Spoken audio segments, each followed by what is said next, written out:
Pogradeci në 2 vitet e fundit ka mungesë të theksuar të fuqisë punëtore, mungesë e cila reflektohet më shumë në sektorin e prodhimeve dhe shërbimeve. Altin Pojanaku ka një furrë në qytetin e Pogradecit, deri para pak vitesh ka pasur 12 të punësuar, ndërsa sot në mungesë të fuqisë punëtore punon vetëm me bashkëshorten e tij.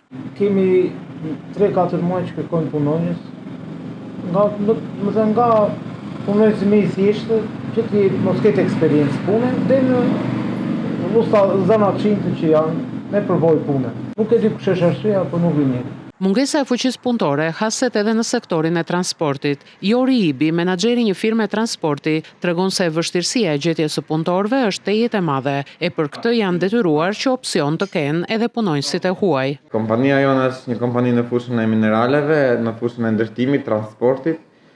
Nevoja për të zgjeruar stafin është e vazhdueshme. Ne konkretisht jemi zgjeruar në kompaninë tonë në sektorin mineral dhe në sektorin e ndërtimit kryesisht dhe pretendojmë të zgjerojmë akoma më shumë. Kërkesa jonë ishte rreth mbi 20 punonjës, një pjesë e kemi gjetur, një pjesë jemi ende në kërkim, domethënë